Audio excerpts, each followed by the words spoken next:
Welcome back, everyone. So today I'm just doing a quick install guide and a quick review on a phone mount that I brought for the BMW. Now, looking around online, I was trying to find a purpose-built phone mount for the car as opposed to the sort of generic stick-on ones or the ones that go in the air vents and so on. Now, looking around, I did find two phone mounts that I liked. One from Keys Motorsports, and which I believe is being sold by a company called Design 911 in the UK, or basically it's the same make and model. Just obviously it depends which side of the pond you sit on. Now, with that one, that's like a bracket that gets bolted into the stereo mounts and sits off to the left or right of the dash, depending on which side your steering wheel is. The only thing I could find with that one, which I would be thinking, is sort of fixed down off to the left and right, relatively low, not exactly sort of eye height as such. And it was coming in at about £70 to £80. Now, having done so, I also found one by a company called Brodit. Now, they sort of did the same, or had the same range in mounts, vehicles, and different types of phone mounts. So that's the one that I went for. Now, with it, they have this thing called the Pro Clip, which is the actual mounting system itself. That's designed for loads of different cars, and it's vehicle specific. And then with that, they have lots of different options for phone mounts that go onto that Pro Clip itself. They do phone specific ones and lots of different ones, from wired to wireless and so on.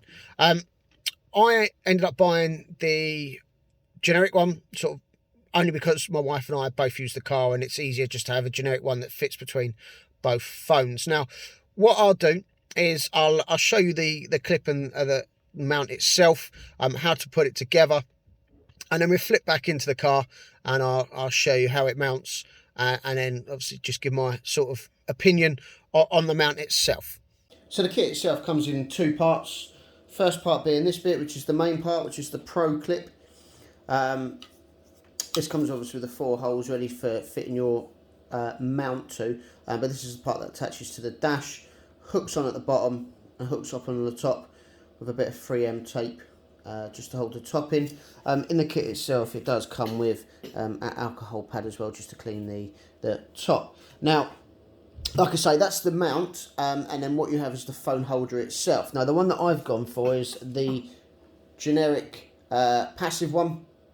This is a universal fit one, which does sizes between sort of 70 and 83 mil. I think there is a smaller one as well. This one is adjusted where you've got to see the 2 small screws, top and bottom. You unscrew them, and then if you look on the back, it sort of slides apart on there. So with this mount, what you need to do is unscrew the middle screw. That will take off the tilt mechanism, and then all we'll be doing is with the supplied screws, which don't know where they've gone, they screw the backing mount there into the Pro Clip mount themselves. Now, I say with that phone mount, they do generic ones, universal ones, but they do phone specific ones as well. Now, you can get them from all your normal phones. You can get non-charging, wired charging and wireless charging. What I will do is I'll put a link in the description to a couple of models for like the iPhone, Samsung, something like that, with the different models. I've gone for the passive universal fit only because my wife and I both use the car, and instead of changing the mounts over, because we've got 2 different phones, I would just go for that one. We could have got a universal fit, but with a wired charger, with a Type-C USB charger, which would have fit both my phone and my wife's phone, but that's sort of a £30–40 increase in cost. The way I'm going to wire in the charger would be no different than how I would have wired it in if I used a wired mount, but I'm saving £30–40. So that's the way I'm going to do it. It doesn't mean necessarily it's the way you can do it, but I just like to save money if possible, especially with the current climate. So what we'll do now is I will screw the 2 parts together, and then we'll go and sit in the car and I'll show you how to fit it on the dash. So this is the mount put together now. As you can see, the phone mount is now bolted or screwed into the Pro mount. Now, this mount here works for both the F series, for the 3 and the 4 series. And basically it clips on to this middle part of the dash here, where just underneath the black trim. It's quite hard because both the trims are black, but it sits just under with the little hook first, and then as you slide the top in, it clips just the other side of the trim there and holds in place with a bit of 3M tape. Now, when I clipped it in, I sort of trial fitted it before, it was very strong, so I don't know whether I'm actually going to use the 3M tape. I might just leave that with its strip on. I might not actually use that, but at least with this one, the benefit that I can see is obviously it fits in this where the dash bit's square, so all the way along here. So if you wanted it sort of here, you could, here, and so on and so on and so on. Where I'm going to sit it is going to be about there. I might slide it just this way a little bit. That way, what I can do is still get, I'm just going to hook it on at the top, still get to the hazard switch and the door lock switch. But what it also does is on this side where we've got the air vents, if you have the vent facing over towards the passenger side, you're only blocking that little bit off, but when you look at the actual vent itself, it won't hinder the airflow that much at all. So that'll work out quite well, because the only other one with the other mount, like I said, which is that one that Keys Motorsports show, it sits here. The mount comes out here and it sits there, which within reason is quite far away for you to play with, because you wouldn't have it on here because it'd be hitting your knee and you can't get to it because of the steering wheel. But that is, don't get me wrong, it is a really, really good mount. And wiring in, I probably would have put a little phone cable coming out of here and it would have fitted in there lovely and you wouldn't even have seen it. Which is the one benefit I can think from this one, where you can sort of move it along and work out where you want it.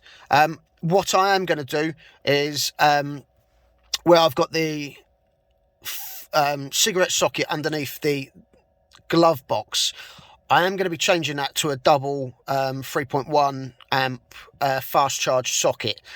So it's not got the sort of cigarette socket anymore. It's going to be a purpose double USB socket. What I will do is connect a cable in, put it in through the dash, and then I will probably bring it out from the side here, or just here, just enough so it'll fit into the phone. Don't get me wrong, when the phone's not in there, you might have a little bit of cable just hanging down here, but realistically, when I'm in the car, my phone's going to be in the cradle. I can plug it in, it will charge, and so on. Like I say, you can get the wired ones, which has got a base plate here with a USB-C or Lightning charger, or you can get the wireless plates as well, which again would still have the same cable running down. So realistically, the cabling would look the same. The only difference is when you've not got the phone in, it doesn't hang down. But like I say, that's £30 or £40 dearer. So a little bit of cable hanging down, I was paying an extra £40. I think I'm just going to deal with the little bit of cable hanging down if my phone isn't in the cradle. But like I say, all you do, hook it on at the bottom. I'm going to put it in place and then push it up. And that is the phone cradle. That is that secure in place. Like I say, you have got the 3M up there, but I am probably not going to use that. What I will do, I mean, the only thing it is stopping it. It's going to stop it from sliding along.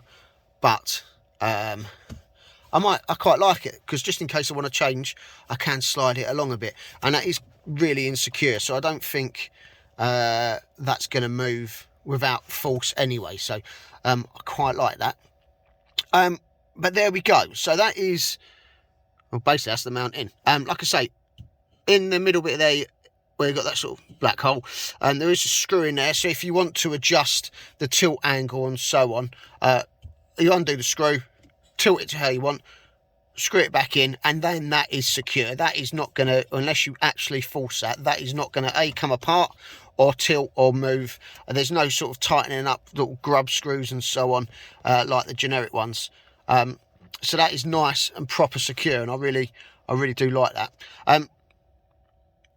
So like I say, what I'll do is I'll put the descriptions in and the parts in the, well, I'll put the part numbers and where you can get them and links in the description, and go from there. Obviously, hopefully you found this video useful. If you did, please give it a like. Obviously, look to subscribe to the channel, because I've got quite a bit more coming up on the BMW, some other BMWs, and so on, and quite a bit on the bikes coming up soon. Having just come back from the London to Morocco trip, my buddy Luke from Urban Overland UK, obviously we're having a full tear down and a clean up and a rebuild on the Land-rover as well. So got quite a bit coming up on the channel. But as always, any questions or queries, drop me a comment. If not, I'll leave an email address in the description and you can get hold of me there. But if not, thanks for watching, and I'll see you in the next video.